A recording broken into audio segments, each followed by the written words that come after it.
നമസ്കാരം. എം.എ. യൂസുഫ് അലി പുതിയ ജനറേഷന്റെ വൈബ് കാലഘട്ടത്തിലും വേറെ ലെവലാണ്. എന്തുകൊണ്ട് ഇങ്ങനെ പറഞ്ഞെന്നല്ലേ, കഴിഞ്ഞ ദിവസം തൃശ്ശൂരിലെ ഗുരുവായൂരപ്പൻ കോളേജിൽ അദ്ദേഹം ഈ പുതിയ കാലഘട്ടത്തിലെ അല്ലെങ്കിൽ ഇപ്പോൾ കോളേജിലെ സ്റ്റുഡൻസ് എന്ന് പറയുന്നത് ഈ കാലഘട്ടത്തിന്റെ ജനറേഷൻ ആണല്ലോ, അവരുടെ ചോദ്യങ്ങളെ നേരിടുന്ന സാഹചര്യം ഉണ്ടായി. അവിടെ നടന്നൊരു പരിപാടിയിൽ വിശിഷ്ട അതിഥിയായി പങ്കെടുത്തതിന് ശേഷം പിന്നീട് ഒരു 10-18 മിനിറ്റോളം വിദ്യാർത്ഥികൾക്ക് അദ്ദേഹത്തിനോട് ചോദ്യം ചോദിക്കാനുള്ള ഒരു അവസരം കൊടുത്തു. ആ സന്ദർഭത്തിൽ ആ ചോദ്യങ്ങൾക്ക് മുന്നിൽ പുതിയ കാലഘട്ടത്തിലെ പിള്ളേർക്ക് മുന്നിൽ ഒരു ഇൻസ്പയർ ആകുന്നുണ്ട്, ഒരു മോട്ടിവേറ്റർ ആകുന്നുണ്ട്, ഒരു വഴികാട്ടിയാകുന്നുണ്ട്, ദെൻ ഒരു ഇൻഫ്ലുവൻസർ ആകുന്നുണ്ട്. ആ രീതിയിലുള്ള പ്രതികരണങ്ങൾ നടത്തുന്ന കാണാനിടയായി. കാര്യം നമ്മുടെ ഒരു പഴയ ജനറേഷനിലുള്ള ആൾക്കാർക്ക് എങ്ങനെ പുതിയ കാലഘട്ടത്തിലെ പിള്ളേരെ കൈകാര്യം ചെയ്യാൻ പറ്റുമെന്നുള്ളൊരു സ്വാഭാവിക ചോദ്യമുണ്ട്. കാര്യം ഇന്നത്തെ കാലഘട്ടത്തിൽ അവരെല്ലാം ഇൻസ്റ്റയിലാണ്. ഫേസ്ബുക്കിലുണ്ടോ എന്ന് ചോദിച്ചാൽ ഈ പ്രായമായ ആൾക്കാർ ഫേസ്ബുക്കിൽ എത്തിയപ്പോൾ പുതിയ കാലഘട്ടത്തിലെ കുട്ടികൾ ഇൻസ്റ്റയിലും പുതിയ സോഷ്യൽ മീഡിയയിലെ സാധ്യതകളിലേക്ക് പ്രവേശിക്കുമ്പോൾ അവരുടെ മുന്നിലെ ചോദ്യങ്ങൾക്ക് വളരെ കൂളായി നിന്ന് മറുപടി പറയുന്ന ഒരു വ്യക്തിയെ കാണാനിടയായി. ഞാൻ പല യൂസുഫ് അലിയുടെ പരിപാടികൾ കാണുമ്പോഴൊക്കെ പ്രതീക്ഷിച്ചിരുന്നതിനേക്കാൾ വേറൊരു ലെവലാണ്, വേറൊരു തരത്തിലുള്ള ഒരു വ്യക്തി കൂടിയാണ് അദ്ദേഹം എന്ന് ബോധ്യപ്പെടുത്തുകയാണ്. കാര്യം അവരുടെ ഒരു പുതിയ കാലഘട്ടത്തിൽ ബിസിനസ് മേഖലയുമായി ബന്ധപ്പെട്ട പല തരത്തിലുള്ള ചോദ്യങ്ങൾ അദ്ദേഹത്തിന് നേരിടേണ്ടി വന്നു. കാര്യം സാങ്കേതിക വിദ്യ അപ്ഡേറ്റഡ് ആയ ഒരു കാലഘട്ടത്തിലെ ന്യൂജൻ ആണ്. അവരുടെ മുന്നിലെ ചോദ്യങ്ങൾ അത് ബിസിനസ്സിൽ അദ്ദേഹത്തിനെ എങ്ങനെയാണ് ഇൻഫ്ലുവൻസ് ചെയ്തത്, ബിസിനസ്സിൽ അദ്ദേഹത്തിന്റെ കുടുംബത്തിന്റെ ഇൻഫ്ലുവൻസ് എന്തായിരുന്നു, പിന്നീട് AI വരെ എത്തിയ ആ ചോദ്യങ്ങൾക്ക് മുന്നിൽ പകച്ചില്ലെന്നേ. ആ മറുപടികൾ എത്രമാത്രം സ്പഷ്ടമാണ്, വ്യക്തമാണ്. അവിടെ പങ്കെടുത്ത കുറേയേറെ കുട്ടികൾക്ക് അതൊരു മാർഗദർശിയായിട്ടുണ്ട് എന്നുള്ള കാര്യത്തിൽ ഒരു സംശയമില്ല. ഒരു 18 മിനിറ്റോളം ദൈർഘ്യമുള്ള ഒരു വീഡിയോ ആണ്. കാണണം. കണ്ടാൽ നിങ്ങൾക്കും അതൊരു ഗുണകരമായിട്ടുള്ള അറിവാണ്. ഒരു വ്യക്തി എങ്ങനെയാണ് സക്സസറായി മാറിയത് എന്നുള്ളത് വളരെ കൃത്യമായി ആ ഒരൊറ്റ വീഡിയോ തെളിയിക്കുന്നുണ്ട്.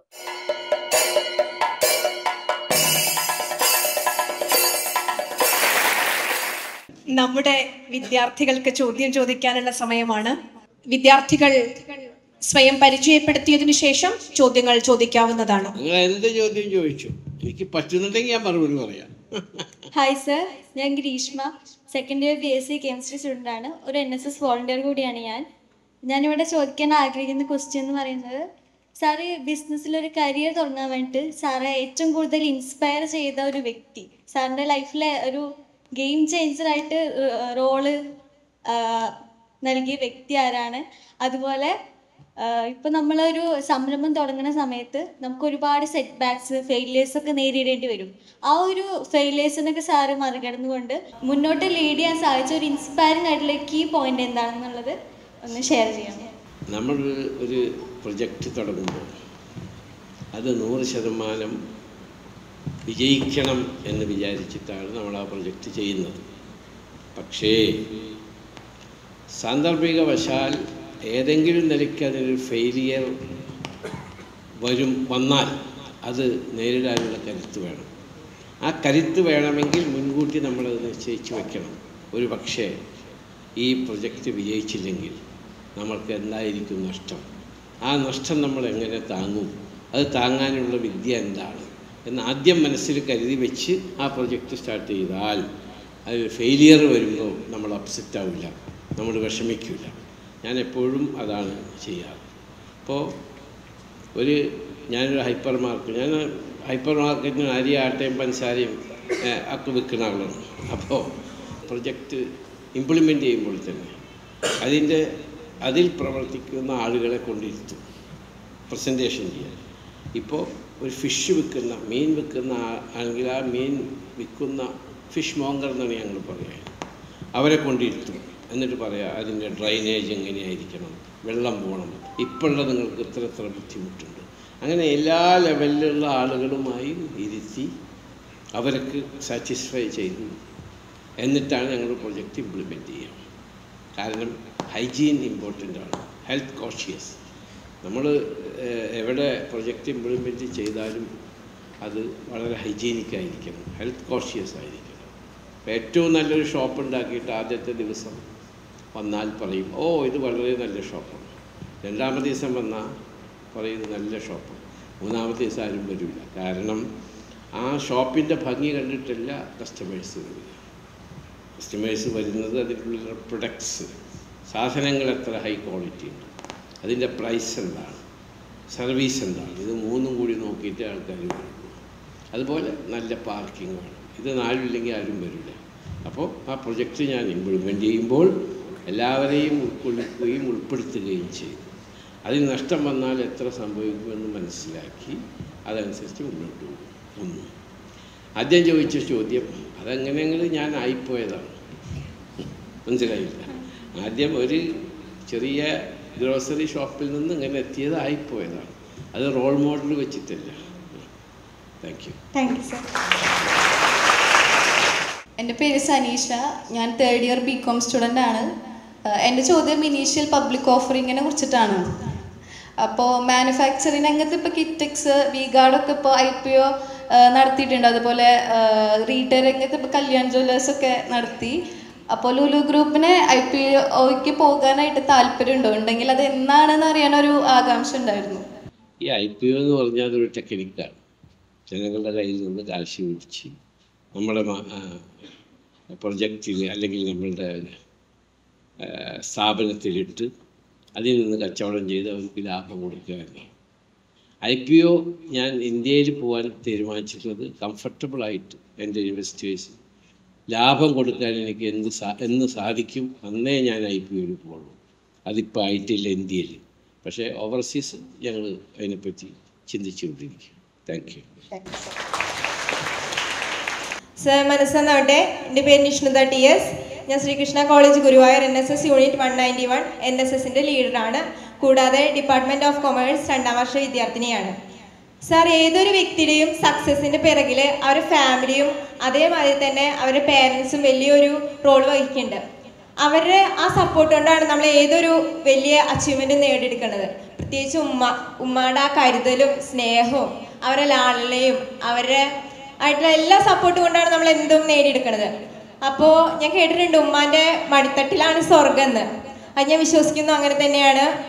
അപ്പോൾ സാറിൻ്റെ ക്വസ്റ്റ്യൻ ഇതാണ്, സാറിൻ്റെ ഉമ്മ സാറിനെ എങ്ങനെയൊക്കെയാണ് സപ്പോർട്ട് ചെയ്തത്? സാറിന് ഇത്രയും വലിയ നിലയിലെത്താൻ എങ്ങനെയൊക്കെയാണ് സപ്പോർട്ട് ചെയ്തത്?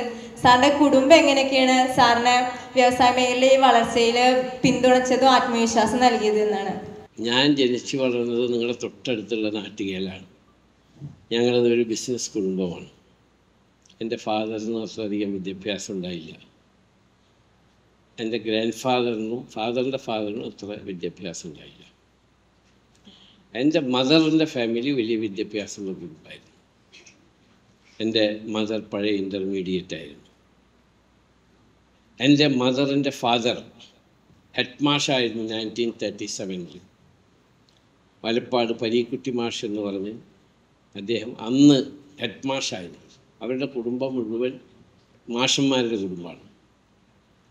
അങ്ങനെയുള്ളൊരു കുടുംബത്തിലാണ് ഞാൻ ജനിച്ചു വളർന്നത്. അപ്പം എൻ്റെ മാതാവ് എൻ്റെ മോള് ചെയ്യുന്നതിൽ ഒരുപാട് പങ്ക് വഹിച്ചിട്ടുണ്ട്. പല സംശയങ്ങളും ഞാൻ എൻ്റെ മാതാവിൽ നിന്നാണ് പഠിച്ചത്. അവർ പറയുന്നു, നീ കച്ചവടക്കാരനാകണമെങ്കിൽ വിദ്യാഭ്യാസം, ബേസിക് എഡ്യൂക്കേഷൻ ഈസ് നെസസറി. ആയതുകൊണ്ട് മോനെ നീ ശരിക്കും പഠിക്കാൻ കൂടി ശ്രദ്ധിക്കുക.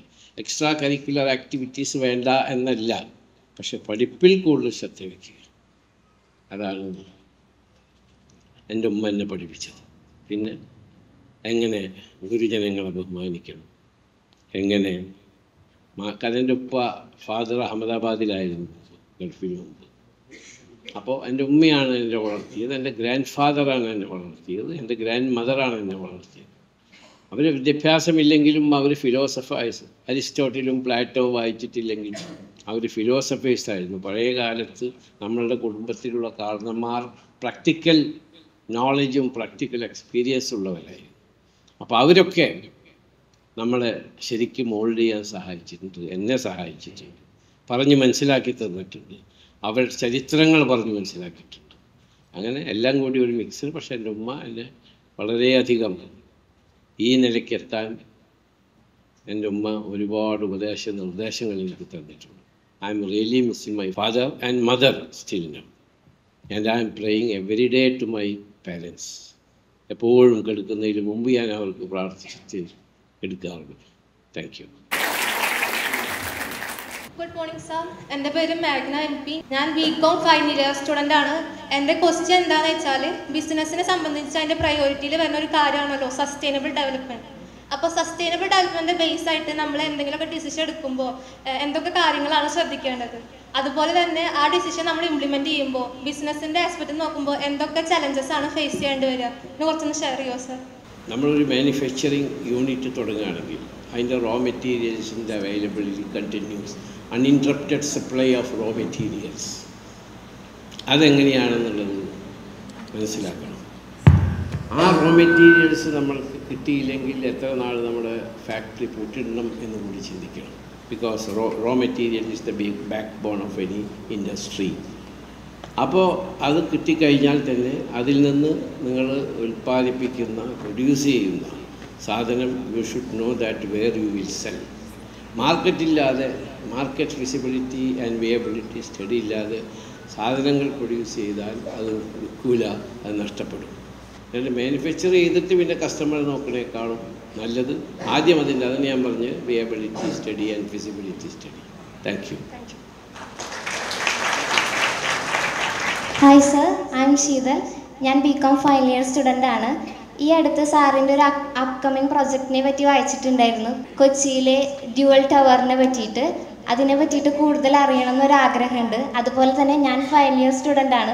ഞങ്ങളെപ്പോലെയുള്ള ഫ്രഷേഴ്സിന് എത്രത്തോളം തൊഴിൽ സാധ്യതയുണ്ട്, അതിനെപ്പറ്റി കൂടുതൽ അറിഞ്ഞാൽ കൊള്ളാവുന്നുണ്ട്. 2 വലിയ ടവർ. കാരണം കേരളത്തിൻ്റെ സമ്പത്ത് ഹ്യൂമൻ റിസോഴ്സാണ്. ആ human resource especially girls, IT educated post ഗ്രാജുവേറ്റൊക്കെ എടുത്ത ഒരുപാട് പെൺകുട്ടികൾ സ്വന്തം വീട്ടിലിരിക്കണം അവർക്ക്. കാരണം നമ്മൾ മറ്റ് രാജ്യക്കാരെക്കാളും അല്ലെങ്കിൽ മറ്റ് സ്റ്റേറ്റിനെ തന്നെ അപേക്ഷിച്ച് നമ്മുടെ കേരളത്തിലുള്ളവർ we are deeply involve in the family. We are deeply. അപ്പോൾ ഫാമിലി ആയിട്ട് നമ്മൾ വളരെ അറ്റാച്ച്ഡാണ്, deeply attached with the family. നമ്മൾ ഒരു പെൺകുട്ടീനെ ഒറ്റയ്ക്ക് ഒരു ജോലിക്ക് കേരളത്തിന് പുറത്ത് അയക്കാൻ നമ്മൾ വളരെയധികം വിഷമിക്കും, വളരെയധികം ചിന്ത പേരൻസിനുണ്ടാകും. അപ്പോൾ ഇപ്പോഴത്തെ സിറ്റുവേഷനിൽ ബാംഗ്ലൂരൊക്കെ കാലാവസ്ഥ മാറിക്കൊണ്ടിരിക്കുകയാണ്. കാലാവസ്ഥ മാറിക്കൊണ്ടിരുന്നപ്പോൾ നിൽക്കുമ്പോൾ സഫീഷ്യൻ്റായിട്ട് ഇവിടെ നമ്മുടെ കുട്ടികൾക്ക് ജോലി കിട്ടണം. ജോലി കിട്ടിയപ്പോൾ ഞാൻ IBM ആയിട്ട് ഞാൻ അമേരിക്കയിൽ പോയപ്പോൾ IBM-നെ കണ്ട് സംസാരിച്ചു. അവരിപ്പോൾ വന്നു 4 ആർട്ടിഫിഷ്യൽ ഇൻ്റലിജൻസ് ഹബ്ബ് കൊച്ചിയാക്കാൻ പോകുന്നവർ. ഇപ്പോൾ 4 ഫ്ലോർ, ഇപ്പോൾ നാളെ ഞങ്ങൾ ഉദ്ഘാടനം ചെയ്തു. അപ്പോൾ 4 ഫ്ലോറാണ്. ഈ 4 ഫ്ലോറ്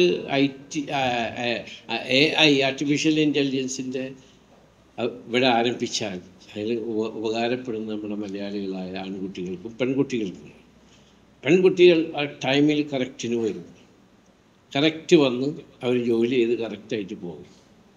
അതിൻ്റെ ഇടയിൽ അവർ ടൈം വേസ്റ്റ് ചെയ്യുന്നില്ല. നമ്മുടെ ആൺകുട്ടികൾ കേരളത്തിൻ്റെ ഈ IT ഫീൽഡിലുള്ളവർ കറക്റ്റായിട്ട് ജോലി ചെയ്യുന്നുണ്ട്. അപ്പോൾ ആൺകുട്ടികളും പെൺകുട്ടികളും വിദ്യാഭ്യാസമുള്ളവർ ഇവിടെയുണ്ട്. അപ്പോൾ ഞാൻ 2 IT ടവർ ഉണ്ടായ 25,000 ആളുകൾക്ക് ഞങ്ങൾ we are going to bring one of the best companies in the world. അപ്പോൾ അവർ വരും. അത് ഒരു 3 മാസത്തിനുള്ളിൽ ഇനാഗുറേറ്റ് ചെയ്യും. 25,000 മുതൽ 30,000 വരെയും ആളുകൾക്ക് അവിടെ ജോലി കിട്ടും. Hi sir, I am Amal Rose, BCom final year student ആണ്. സാർ, ഇതാണ് ഞാൻ ആഗ്രഹിക്കുന്നത്. സാർ എങ്ങനെയാണ് സെയിൽസിലും മാർക്കറ്റിങ്ങിലും സ്ട്രാറ്റജീസ് ഇംപ്ലിമെൻറ്റ് ചെയ്യുന്നത്? അതുപോലെ സാറും സാറിൻ്റെ ടീമും വളരെ ക്രൂഷ്യൽ ആയിട്ടുള്ള ഒരു സിറ്റുവേഷൻസിൽ എങ്ങനെയാണ് ഒരു സക്സസ്ഫുൾ ആയിട്ടുള്ള സ്ട്രാറ്റജി ഇംപ്ലിമെൻറ്റ് ചെയ്തിട്ടുള്ള ഒരു എക്സ്പീരിയൻസ് ഞങ്ങളുമായിട്ട് ഷെയർ ചെയ്യാം? ആസ് ഐ മെൻഷൻ, പാലക്കാട് ഞങ്ങൾ ഒരു ഹൈപ്പർ മാർക്കറ്റ് തുടങ്ങി. ഞങ്ങളൊരു ടീമുണ്ട് പോയിട്ട് അത് അതിൻ്റെ മാർക്കറ്റ് സ്റ്റഡി നടത്താൻ പാലക്കാട്ടും പ്രാന്തപ്രദേശങ്ങളിലും ഏതാണ് അവരുടെ ബൈങ് റേഞ്ച്, എന്താണ് അവർക്ക് സാധനങ്ങൾ ആവശ്യം, വെജിറ്റേറിയൻ ആണോ ആ ഏരിയ കൂടുതൽ, നോൺ വെജ് ആണോ കൂടുതൽ, അതിനെപ്പറ്റിയൊരു സ്റ്റഡി ഉണ്ടാക്കണം. എല്ലാത്തിനും നമ്മളൊരു പ്ലാനിങ് വേണം. പ്ലാനിങ് ഇല്ലാത്തവൻ ഒരിക്കലും വിജയിക്കില്ല. അപ്പോൾ നമ്മൾക്ക് രാത്രി കിടന്നുറങ്ങുമ്പോൾ, ഇപ്പോൾ ചെയർമാനെ സംബന്ധിച്ചിടത്തോളം ഒരുപാട് പരിപാടിയുണ്ട്. രാത്രി പ്ലാൻ ചെയ്യണം. കാലത്ത്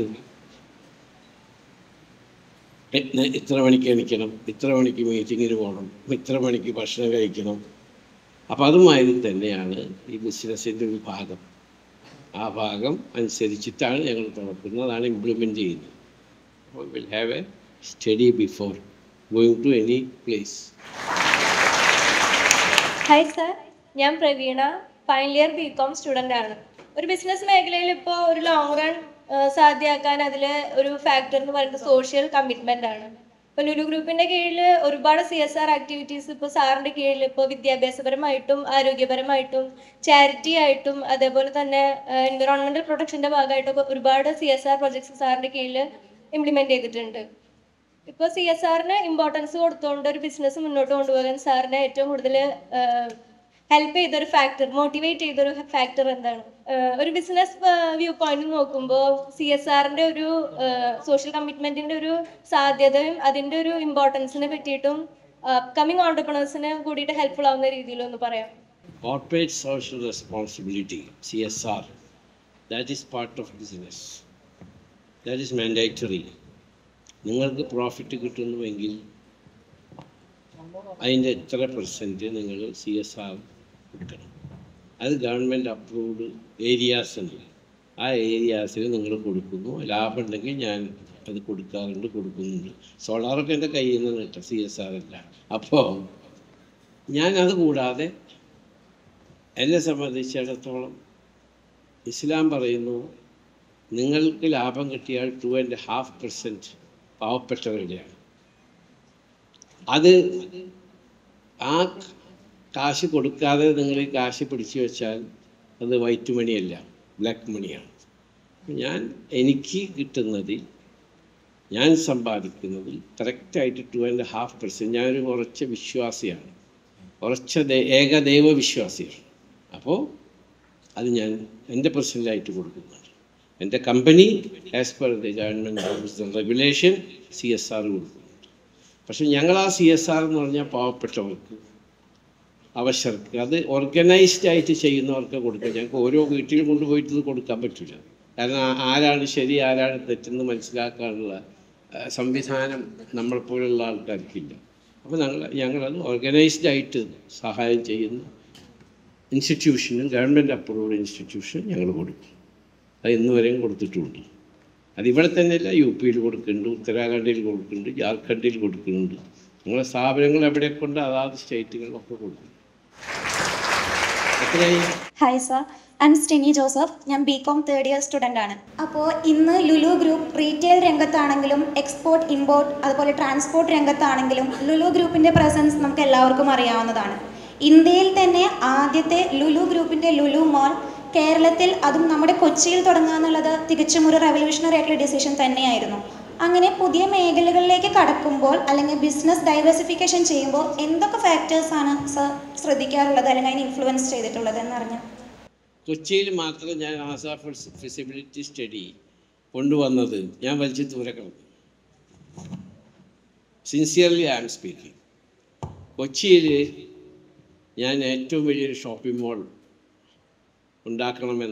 ആയിരുന്നു എൻ്റെ ആഗ്രഹം. ഞാൻ 15 കൊല്ലം മുമ്പുള്ള കാര്യം പറഞ്ഞു.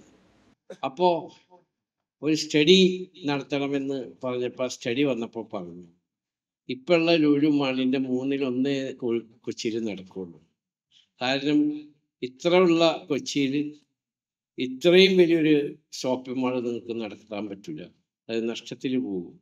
ആയതുകൊണ്ട് അവിടെ ആകെ 5000 ആളും കൂടുതൽ, 5000 to 7000 ആൾക്കാരും കൂടുതലേ വരുള്ളൂ. ആയതുകൊണ്ട് ഇപ്പോഴുള്ള ലുലു മാളിൻ്റെ 4/1 സ്റ്റഡി ഉള്ളൂ. ഞാൻ എന്ത് ചെയ്ത് ആ സ്റ്റഡി എടുത്തിട്ട് അങ്ങോട്ട് ഒരു ഭാഗത്ത് വെച്ച് ഞാൻ പറഞ്ഞു, എനിക്ക് കേരളത്തിലെ ജനങ്ങളുടെ വിശ്വാസമുണ്ട്. So I M thinking about future. ഒരു 10 കൊല്ലം 15 കൊല്ലം ഇതിനേക്കാളും വലുത് ഉണ്ടാക്കിയില്ലെങ്കിൽ ഞാൻ വിജയിച്ചു. അപ്പോൾ ഇന്ന് വരെ എത്ര വലിപ്പം ഉള്ളത് ഒന്നും ആരും ഉണ്ടാക്കിയിട്ടില്ല. അതിൻ്റെ അർത്ഥം മോളെ ഞാനത് വിജയിച്ചു എന്ന്. കോളേജ് യൂണിയന് വേണ്ടിയിട്ടൊരു റിക്വസ്റ്റാണ്. ശ്രീകൃഷ്ണ കോളേജ് എന്ന് പറയുമ്പോൾ സാധാരണക്കാരായ വിദ്യാർത്ഥികൾ പഠിക്കുന്ന ഒരു കോളേജാണ്. പഠിപ്പ് കഴിഞ്ഞിട്ട് നമ്മുടെ ക്യാമ്പസിൽ ഒരു പ്ലേസ്മെന്റ് ഡ്രൈവ് സാറിന് ചെയ്യാൻ പറ്റുമോ എന്നുള്ളതായിരുന്നു. പഠനം കഴിയുന്ന ആളുകൾക്ക് നമ്മൾ ഇന്റർവ്യൂ എടുക്കുന്നുണ്ട്. പിന്നെ ആ ഇന്റർവ്യൂവിൽ നിങ്ങൾ അറ്റൻഡ് ചെയ്യൂ. If you are eligible, capable and you can do the work, then we will select. But after the selection we will give training, professional training to work.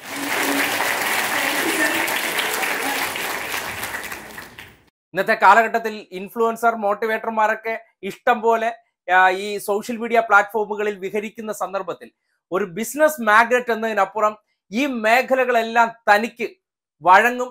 ആ മേഖലകളിലെല്ലാം തനിക്ക് പുതിയ കാലഘട്ടത്തിലെ കുട്ടികൾക്ക് ഒരു കൃത്യമായിട്ടൊരു മോഡറേറ്റർ ആകാൻ കഴിയും, അല്ലെങ്കിൽ ഒരു കുട്ടികളെ സംബന്ധിക്കുന്നിടത്തോളം അവർക്ക് ഒരു ഇൻഫ്ലുവൻസർ ആകാൻ കഴിയുമെന്ന് ഈ ഒരു കോൺവെർസേഷൻ കൃത്യമായി ബോധ്യപ്പെടുത്തുകയാണ്. ഈ കാലഘട്ടത്തിലെ കുട്ടികളൊക്കെ ഏത് തരത്തിലുള്ള ചോദ്യങ്ങൾ ചോദിക്കുക എന്നുള്ളത് അൺഎക്സ്പെക്റ്റഡ് ആണ്. ആ സന്ദർഭത്തിലാണ് ആ കോളേജിലെ NSS വോളണ്ടിയർമാരായിട്ടുള്ള കുട്ടികളോടെയൊക്കെ എല്ലാം ഈ കുറിക്കുകൊള്ളുന്ന ചോദ്യവും അതിനെല്ലാം വളരെ ശക്തമായിട്ടുള്ള മറുപടി അദ്ദേഹം നൽകിയിരിക്കുന്നത്.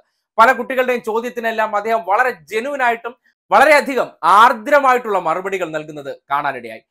ഒരു കോളേജ് ക്യാമ്പസുകളിലൊക്കെ സാധാരണഗതിയിൽ യൂസുഫ് അലിയെ പോലൊരു വ്യക്തി ഗസ്റ്റ് ആയിട്ട് പങ്കെടുക്കുന്നത് നമ്മൾ അധികം കാണാറില്ല. പക്ഷേ തൃശ്ശൂരിലെ അദ്ദേഹത്തിന്റെ തന്നെ നാട്ടിലെ നാട്ടിക എന്ന സ്ഥലത്ത് നിന്ന് തൊട്ടടുത്ത് പ്രവർത്തിക്കുന്ന ഈ ഗുരുവായൂരപ്പൻ കോളേജിലേക്ക് എത്തിയ അദ്ദേഹം അക്ഷരാർത്ഥത്തിൽ ഒരൊറ്റ പരിപാടി കൊണ്ട് വിദ്യാർത്ഥികളെ ഒന്നടങ്കം കയ്യിലെടുത്തു എന്ന് പറയേണ്ടി വരികയാണ്. അതായത് പുതിയ കാലഘട്ടത്തിൽ ഒരു ബിസിനസ് മാഗ്നറ്റ് എന്നുള്ള നിലയ്ക്ക് സമീപിച്ച കുട്ടികളെ ഞെട്ടിച്ചു എന്ന് പറഞ്ഞാൽ അതൊരിക്കലും ഒരു അതിശയോക്തിയാകില്ലെന്ന് പറയേണ്ടി വരികയാണ്.